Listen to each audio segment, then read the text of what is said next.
As we welcome head coach Johnny Dawkins, junior B.J. Taylor, and senior A.J. Davis. If everyone would take a minute to silence your devices and cell phones, I will do the same. We'll begin with an opening statement from Coach Dawkins, after which we'll take questions for Coach and the student athletes. Coach, your thoughts on the game, please. Well, I thought it was a great game. Kind of what we anticipated, you know, when both teams are playing in a do-or-die situation.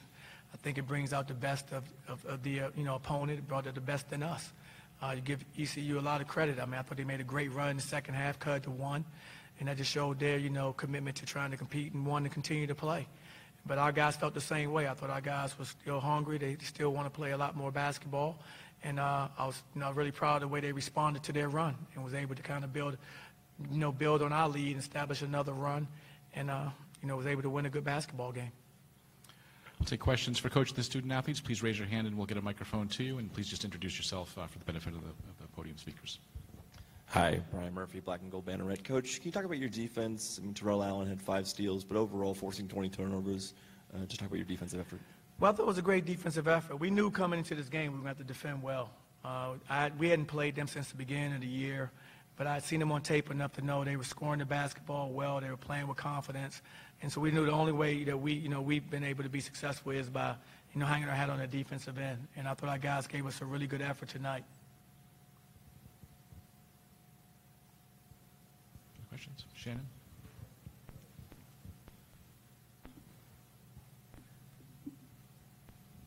For AJ and BJ, you guys have played ECU in March since 2015. It hasn't been successful. What was different this time, and did it feel good to get that March win over them? Yeah, it definitely felt good. As Coach said, it was a great team victory. They're a team and a school with a lot of pride, and like Coach said, we knew they were going to come out and compete the entire game. So we're just happy to get the win tonight and get ready to play tomorrow. Here in front. From a pride standpoint, the last time you guys were here, you guys lost in the first round. Was that at all in your mind as far as like how you wanted to come out and kind of get this win? Yeah, I think that was definitely very important to us, especially being in Orlando, us being right down the street. I think it was big to be in front of our fans in our hometown, to come out and get the win. And, coming into this time of year, I think every game is that important. So I know I definitely had that last game on my mind. Last time I was sitting right here, I was talking about a loss and my season was over. And, I didn't want to be in that same situation. So coming into my senior year, I'm glad that we were able to come in and get this win. Look over here next. Coach, can you talk about a little bit about Terrell? About Terrell Allen? Is he one of those guys that you're kind of hoping steps up in this tournament? No, absolutely. I have a lot of confidence in Terrell. I mean, he's done an amazing job for us this season. In BJ's absence, I thought he really stepped up and gave us some valuable minutes.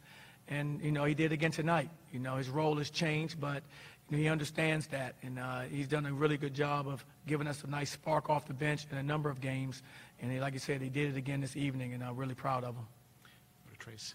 Coach, Trace Trilko, Nightline. When ECU went on that run to cut it to 1, what was your message to the team then? Well, we need to get back to the basics. Usually we fuel what we do defensively. And actually AJ said in the huddle, at that timeout, and it was great because, echoing the things that we talk about, and he was telling our guys, we feed off our defense, and let's not let that offense get in the way of what we do on the defensive end. And that was a mature way of saying, basically, let's continue to defend, get out and pass in lanes, see if we can't turn them over, try to get something in transition and get something easy. And that kind of sparked us, and I thought it was a really good message to the team, and they responded. Back on the side. Coach Dane Thompson, Florida National News.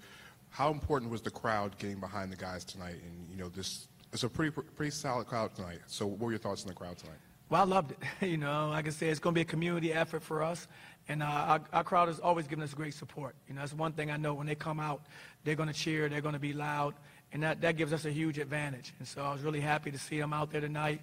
I definitely felt their energy. When they got into it, when ECU made a run, I could see the crowd getting into it. They were responding, and I know that helped our guys down the stretch as well. Other questions? In the back? All the way. Good, please. Coach, last time you played Houston, sluggish start for the game. You narrowed it. Talk about Houston as an opponent tomorrow. Well, Houston's a talented team. They're one of the best teams in our league, and they play fast. They have shooting. They have an inside presence. They're a well-rounded, group. So, we're going to have to prepare. I hadn't seen them since the last time we played them. So, our preparation starts now. Once we leave here, we have to watch them a little more, start, developing a game plan for them. But they've had a, really good year. And like I said, they're playing some good basketball. They have one of the best players in the country in Rob Gray.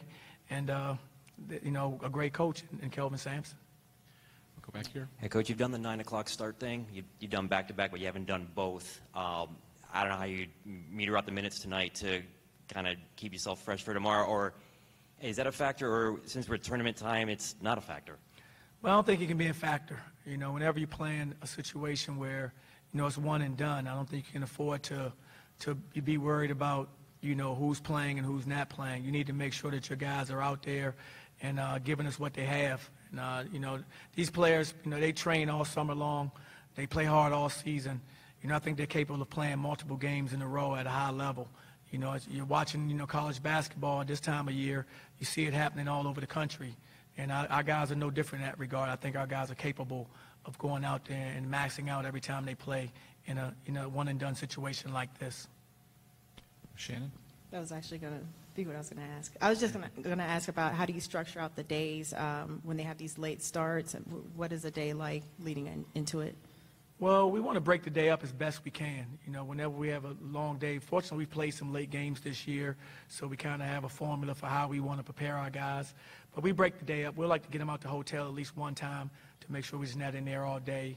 And then pretty much everything else works around our normal routine that we have set up, all season long. In the back. Coach AJ just said, sitting here last year, he was talking about a loss. How important was it to get this one, get one under your belt, and get them into something as you move on? Well, it's definitely important for us. We want to gain some momentum. You want to come here and you want to win. I mean, everyone's fighting for a championship, and we are as well. I mean, this is the opportunity for an AAC championship. So, every one of these games are hugely important. It's a one-and-done situation. So I was really proud of our guys. I think our players really responded well to that. And we've been preparing for this all season. So we're happy that we're in this situation. We're happy that we're still competing. Over here. How do you guys get better? You guys playing back-to-back to back-to-back. So how do you guys get better from today till tomorrow night when you guys have to play? As far as getting better, I think we just got to kind of move on, learn from our mistakes from the game before, and move on to the next game. Every game is one and done, so we're just taking it one game at a time and just focusing on the next game plan and learning what we, taking what we did bad from this game and bringing it into the next game. So I don't think we'll watch over this game and see what we did bad, but we got to move on and just take it one game at a time. Time for one or two more.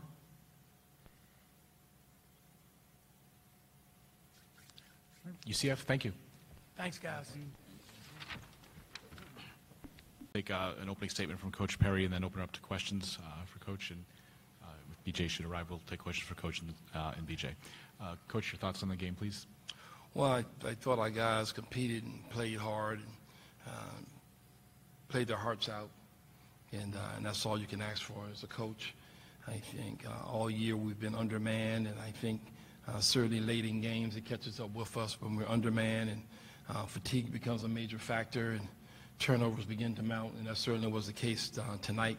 We had a valiant effort at getting back in the game, and then probably in the last 7 minutes of the game, turnovers that I kind of attribute to fatigue begin to mount for us, and you can't give them more opportunities to score than you have.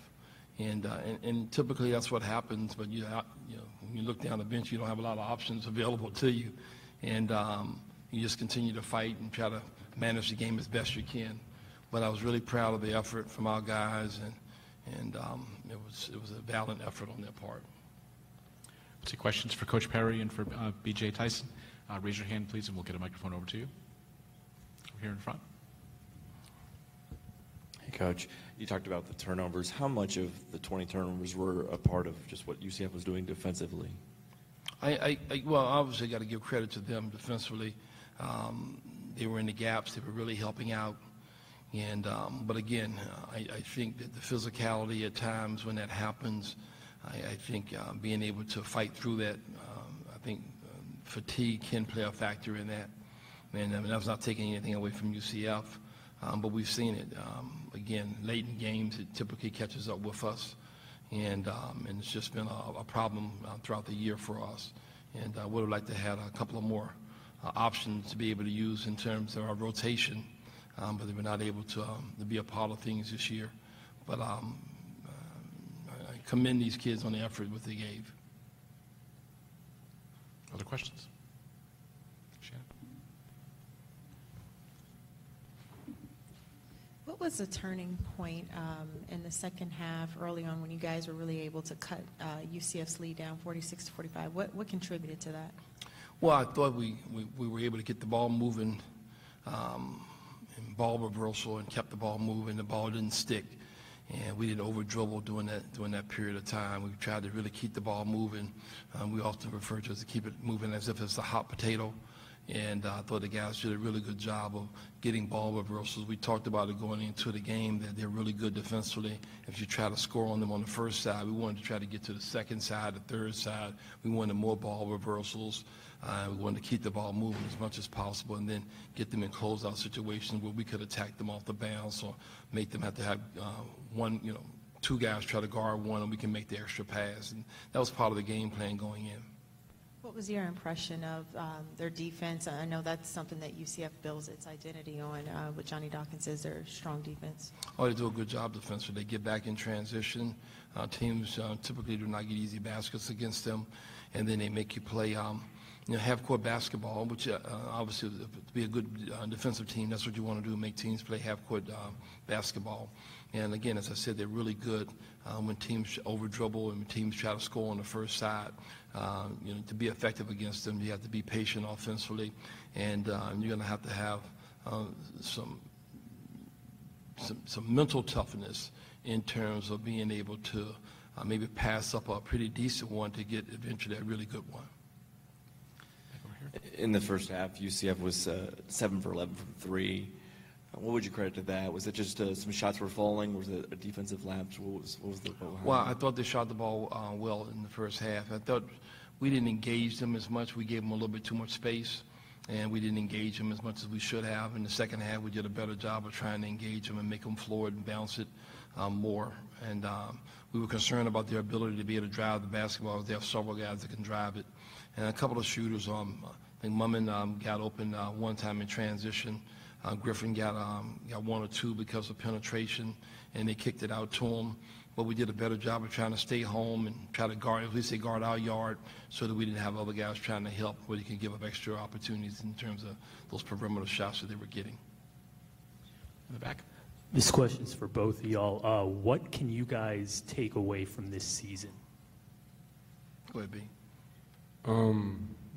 We never gave up. I commend the guys. I commend my brothers for not giving up. They fought to the end. And one thing you can take from this is they're young. ECU is going to be experienced next year.